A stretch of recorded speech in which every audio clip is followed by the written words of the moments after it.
믿음의 선택, 약속된 축복이라는 제목으로 오늘 말씀 같이 나누고자 합니다. 사랑하는 성도 여러분, 한 주간도 평안하셨습니까?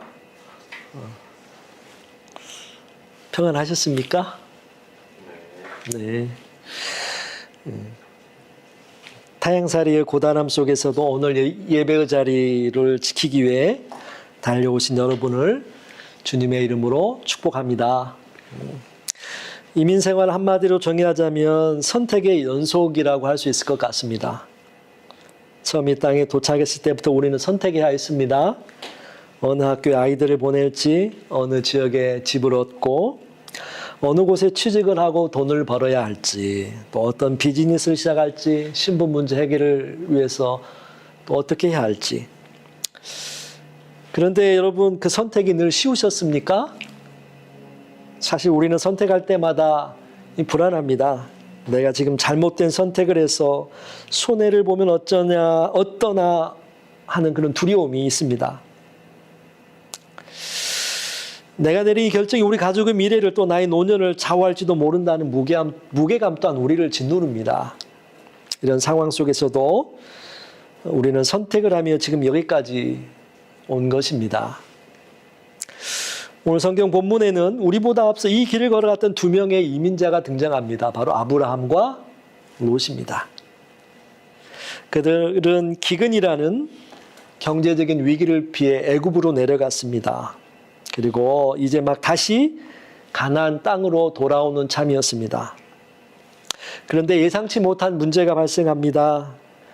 이전에는 경제적 위기가 문제였는데 이제는 경제적 부여로 인해 풍족함으로 인해 문제가 생긴 것입니다. 성공적인 정착을 해서 재산이 너무 많아진 것입니다. 겉으로 보기에는 두 사람 모두 성공한 이민자처럼 보였습니다. 가축과 은금이 풍부했습니다. 하지만 풍요 속에 이들에게는 갈등이 찾아왔어요. 그들은 갈라설 수밖에 없는 선택의 기로에 섭니다.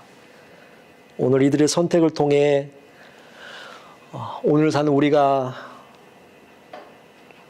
이 땅에서 붙들어야 될 진짜 축복이 무엇인지, 그리고 과연 우리 신앙을 가진 이민자들이 필요한 지혜가 무엇인지 우리 깊이 나누어 보고자 합니다. 첫 번째로 예배가 이동의 중심이 되는 삶을 선택하는 것입니다. 우리 말씀 오늘 본문 1절부터 4절까지인데 우리 함께 한번 읽어볼까요? 시작. 아브라함이 애굽에서 그와 그의 아내와 모든 소유와 롯과 함께 네겝으로 올라가니 아브라함에게 가축과 은과 금이 풍부하였더라. 그가 네겝에서부터 길을 떠나 베델에 이르며 베델과 아이 사이 곧 전에 장막 쳤던 곳에 이르니 그가 처음으로 제단을 쌓은 곳이라. 그가 거기서 여호와 이름을 불렀더라. 재정적인 또 물질적인 여러 어려움으로 인해서 그들이 애굽으로 내려갔어요. 그리고 그곳에서 우여곡절 여러 일들을 겪으면서 이제 다시금 가나안을 향해 올라옵니다. 지도를 보면 이렇게 볼 수 있어요. 잘 보이시나요? 좀 작기는 해도 애굽에서 올라와서 네겝 지역, 제일 밑에 보이시죠? 네겝 지역? 네모를 쳤는데 거기서 올라갑니다. 쭉 올라가서 제일 위에 네모 있는 베델 그리고 아이 사이에 올라가죠.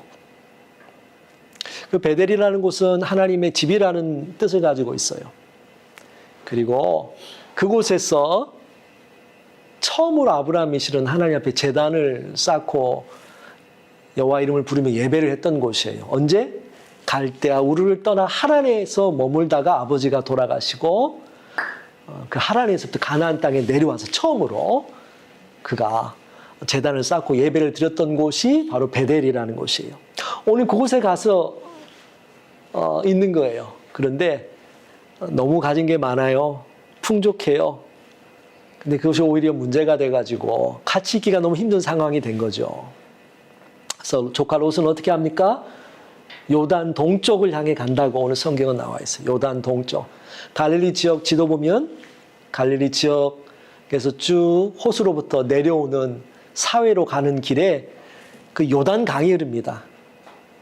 강이 있다 보니까 옆에 푸르른 그 초원이 있겠죠. 아무래도 목축을 하려다 보면 그런 먹을 것들이 필요한데 짐승들에게 그런 푸른 초원이 있는 곳. 롯은 바로 그곳으로 가는 거예요. 오른쪽으로, 동쪽으로. 이제 결국은 점점 그 밑으로 내려와서 학자들이 말하는 저 오른쪽 동그라미 친 곳 있죠? 소돔과 고모라. 그쪽까지 내려가는데, 자, 하나님의 집, 신앙의 원점으로 애굽에 있다가 그는 다시 돌아갑니다. 하나님 중심의 질서를 재정렬합니다. 근데 그곳에서 앞서 말한 것처럼 이제 롯은 떠나가는 거죠. 이 베델에 있을 때 그는 가장 먼저 한 게 하나님 앞에 예배했어요. 처음에 왔을 때도 예배했지만 애굽에 가서 돌아와서도 예배했어요. 그리고 보니까 저 18절 보니까 또 뭐라고 되어 있습니까? 그가 장막을 옮겨서 롯과 떠난 다음에 우리 국인 집사님 한번 읽어주시겠어요? 이에 아브라함이 장막을 옮겨 헤브론에 있는 마므레 상수리 수풀에 이르러 거주하며 거기서 여호와를 위하여 제단을 쌓았더라. 거기서도 또 헤브론에 가서도 여호와를 위하여 제단을 쌓았습니다. 헤브론이 저 가운데 네모칸입니다. 베델에서 밑으로 내려왔어요. 롯과 헤어지고. 그 헤브론에 가서도 하나님 앞에 예배하였던 거죠. 아브라함의 여정에서 가장 눈에 띄는 특징은 그가 머무는 곳마다 제단을 쌓았다는 것입니다. 어디에 사느냐가 신분을 짐작하게 하고 또 삶의 질을 결정하기도 합니다. 그런데 아브라함의 이동을 가만히 보면 그의 주소지에는 늘 제단이 있었습니다. 제단을 중심으로 삶이 새롭게 재편됩니다. 이민 생활은 정착이 아니라 끊임없는 이동의 연속일 때가 많지요. 집을 옮기고 또 직장을 옮기고 그렇게 살아갑니다. 그렇게 할 때 우리의 우선순위는 무엇입니까? 아브라함은 주거보다도 제단, 즉 예배를 먼저 생각했습니다. 학군 좋은 동네, 직장 가까운 곳도 중요합니다. 하지만 이민 생활의 진짜 성공은 내가 어디서 여호와 이름을 부르고 있는가에 달려 있습니다. 예배가 무너지면 아무리 좋은 저택에 살아도 그것은 광야일 뿐입니다. 그러나 예배가 살아나면 텐트에 살아도 그것은 천국입니다. 따라서 성공적인 이민 생활의 비결, 좋은 동네나 높은 연봉에 있는 것이 아니라 내가 머무는 곳에서 하나님을 만나는 예배의 성공에 있는 것입니다. 우리 삶의 우선순위가 이처럼 예배를 중심으로 재편될 수 있기를 소망합니다. 두 번째로 우리는 관계를 위해 손해를 감수하는 용기를 선택해야 합니다. 우리가 주목할 것 아브라함의 양보입니다. 그는 좋은 관계를 유지하며 조카 롯을 보냅니다.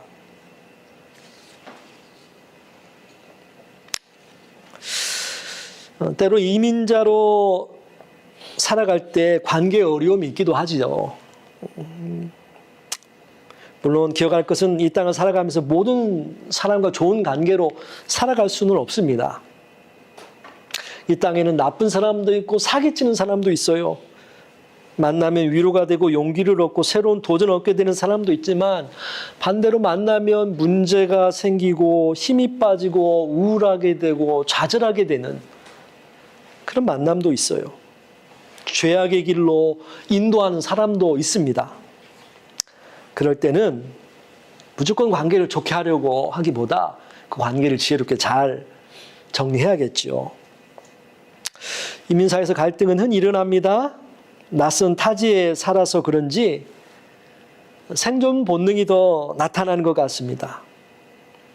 한국에서보다도 더 예민해져 있어요, 사람들이. 동업하다가 큰 문제가 아닌데 갈라서기도 하고 대화로 잘 풀 수 있는데 그렇게 하지 못하고 평생을 등을 돌려 살아가기도 합니다.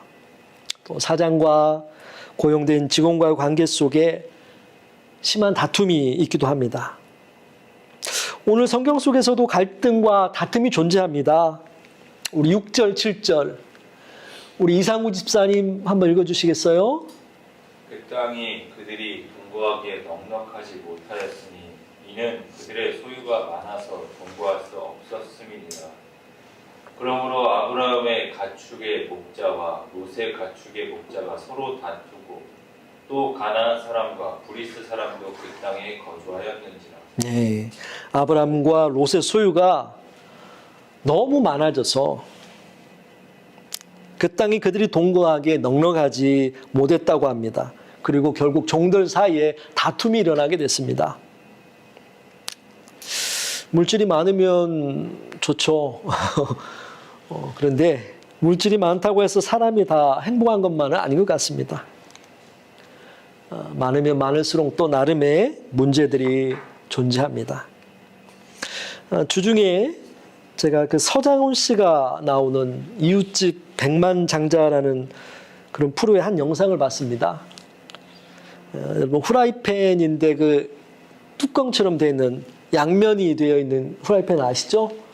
그래서 그걸 이용하면 그 생선이나 뭐 고기를 굽더라도 기름도 잘 튀지 않고 양면을 뒤집어서 쉽게 할 수 있는 후라이팬을 만든 그 사장님의 이야기 편이었어요. 그분의 말이 비즈니스 시작해서 사업의 오너가 되면 계속 일을 해야 된다는 거예요. 실수가 없었다는 거예요. 마치 오르막길을 자전거를 타고 올라가듯이 계속 페달을 밟을 수밖에 없었다는 거예요. 만약에 페달을 밟지 않으면 옆으로 넘어지거나 뒤로 밀려날 수밖에 없었다는 거죠. 그렇게 열심히 살다 보니까 어쩔 수 없이 계속해서 일을 하다 보니까 스트레스에 불면증이 찾아오고 몸이 아프고 그래서 신경 안정제와 수면제를 비롯한 여러 약을 먹어도 그런 문제들이 해결이 되지 않았다고 그래요. 결국 회사 사업을 정리하고 산에 들어가서 사는 모습을 보았습니다. 사업을 해서 물질이 풍족하면 좋은 점도 많고 편리하게 살 수 있지요. 또 한편은 부럽기도 해요. 그런데 그것을 유지하기 위해서는 또 남들은 알지 못하는 나름의 어려움들이 많이 있다는 거지요. 아브라함과 롯도 마찬가지였던 것 같아요. 그래서 서로 말하진 않지만 보이진 않는 갈등이 있게 되었던 겁니다. 이러한 갈등 속에 믿음의 조상 아브라함은 어떤 결정을 내릴까요? 8절 우리 한솔 우리 성도 한번 읽어줄래요? 아브라함이 롯에게 이르되 우리는 한 친족이라 나나 너나 내 목자나 서로 다투게 하시고자. 한 친족이라 즉 조카잖아요. 아브라함에게 롯이 나나 너나 내 목자나 너의 목자나 서로 다투게 하지 말자. 그러면서 파격적인 제안을 합니다. 9절 우리 은찬이 한번 읽어줄래? 내 앞에 온 땅이 있지 아니하냐 나를 떠나가라. 내가 좌하면 나는 우하고 내가 우하면 나는 좌하리라. 네가 왼쪽으로 하면 난 오른쪽으로 하고 네가 오른쪽으로 하면 나는 왼쪽으로 갈게. 선택권을 줍니다. 먼저. 역설적이지만 좋은 관계를 계속 유지하기 위해서 아브라함은 롯과 헤어지기로 서로 떨어져서 지내기로 결정합니다. 즉 관계가 깨지고 파탄이 나기 전에 롯이 분가해서 살도록 아브라함이 롯에게 먼저 양보하며 선택의 기회를 준 거예요. 뭐 오늘날은 뭐 그럴 수도 있겠지 생각할 수 있겠지만 고대 사회에서는요 이건 엄청난 결단입니다. 아브라함은 삼촌이고 또 아버지를 여윈 어린 롯을 어렸을 때부터 자식처럼 보살피며 데리고 키웠었어요. 고대 사회에서 연장자는 최우선 선택권이 있었어요. 그런데 아브라함은 그 연장자의 권리를 포기합니다. 그리고 선택의 기회를 먼저 양보합니다. 왜 그 권리를 포기했을까요? 소중한 관계를 위해서. 기꺼이 손해를 감수하는 넉넉함. 그것이 아브라함에게 그 안에 있었던 것입니다. 더불어 그는 하나님과 함께하면 그곳이 어디든 복된 땅이 된다는 확신이 있었습니다. 베델에서 신앙의 회복을 경험하고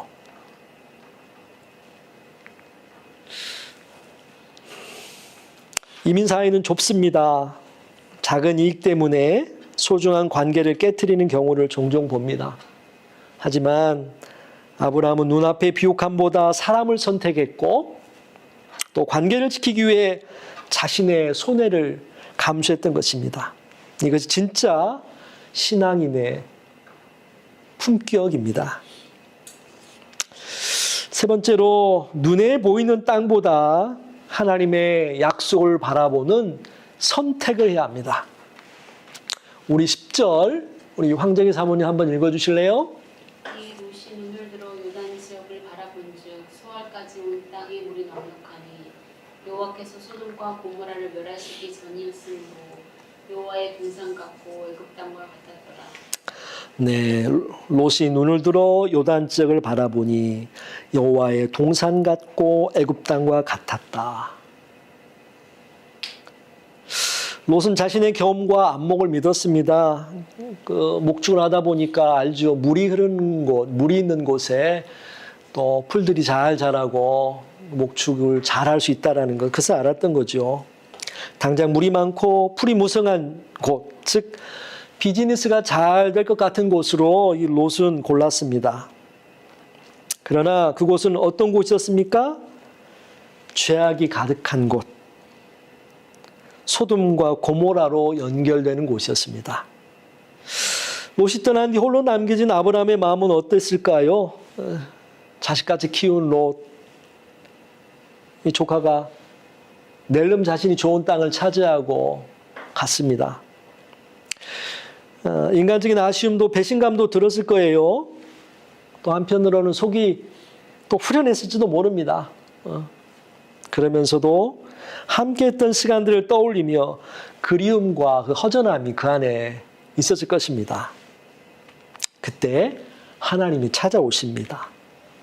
우리 14절, 우리 구경희 집사님 15절까지 한번 부탁드릴게요. 롯이 아브라함을 떠난 후에 여호와께서 아브라함에게 이르시되 너는 눈을 들어 너 있는 곳에서 북쪽과 남쪽 그리고 동쪽과 서쪽을 바라보라.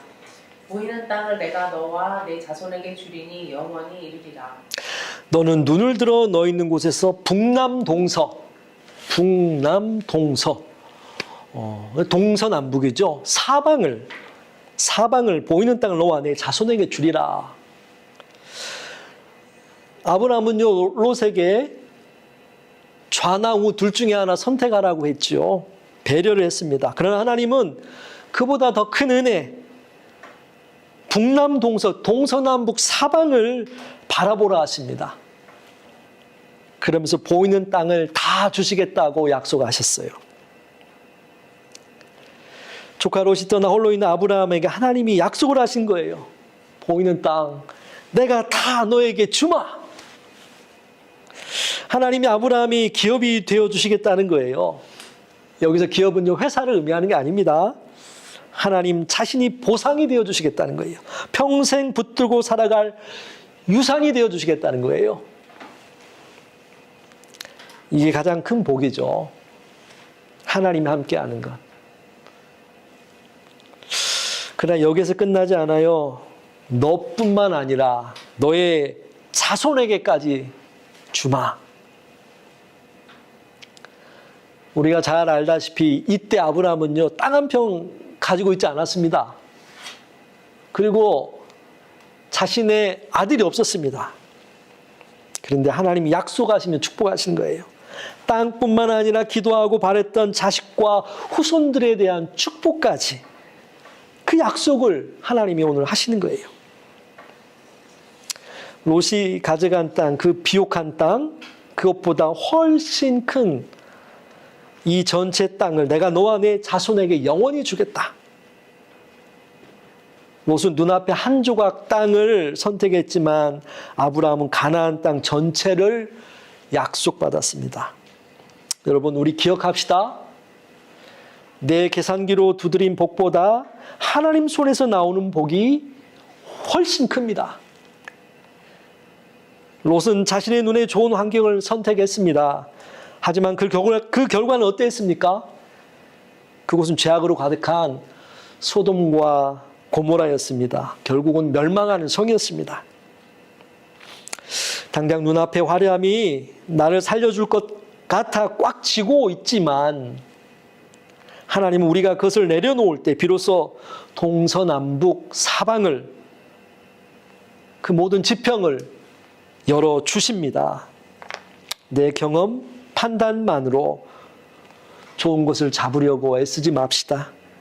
하나님 의지합시다. 하나님이 보여주시는 땅, 하나님이 기업이 되시는 삶이 가장 안전하고 가장 복된 삶입니다. 혹이라도 내 손에 쥔 것이 없어 불안하시다면 하나님은 내가 너의 기업이 되겠다고 약속하신 말씀, 우리 말씀으로 받아들입시다. 내가 너의 기업이 되겠다. 18절 우리 계속해서 한 몫을 한번 읽어볼까요? 시작. 예, 아브라함이 장막을 옮겨 헤브론에 있는 마므레 상수리 수풀에 이르러 거주하며 거기서 여호와를 위하여 제단을 쌓았더라. 마지막 18절에서 아브라함은 헤브론에 있는 마므레 상수리 수풀에 거주하며 다시 제단을 쌓았습니다. 헤브론은요, 연합이라는 뜻입니다. 하나님과 연합하고 사랑과 화평을 선택한 아브라함의 정착지였습니다. 아브라함이 자기 욕심을 버리고 하나님과 연합했을 때 그것은 약속의 땅이자 안식처가 되었습니다. 우리도 이민생활의 끝에서 세상의 화려한 소돔이 아닌 하나님과 깊이 교제하는 헤브론에 도달해야 합니다. 사랑하는 성도 여러분, 오늘 설교를 정리하고자 합니다. 첫 번째, 삶의 우선순위를 예배해 두십시오. 어디를 가든 제단부터 쌓으십시오. 두 번째, 관계를 위해 양보하십시오. 하나님이 여러분의 기업이 되십니다. 세 번째, 내 경험과 안목을 의지하지 말고 하나님의 약속을 의지하십시오. 이민생활의 고단함 속에서 당장 눈앞에 이익이 보이지 않아 낙심이 되더라도 눈을 들어 사방을 바라보게 하시는 하나님이 계심을 기억합시다. 예배를 회복하고 관계를 소중히 여기며 하나님의 약속을 신뢰할 때 우리 삶의 모든 자리는 헤브론과 같은 축복의 현장이 될 것입니다. 여러분이 밟는 모든 땅을 축복의 땅으로 바꾸어 주실 것입니다. 아멘. 기도하겠습니다.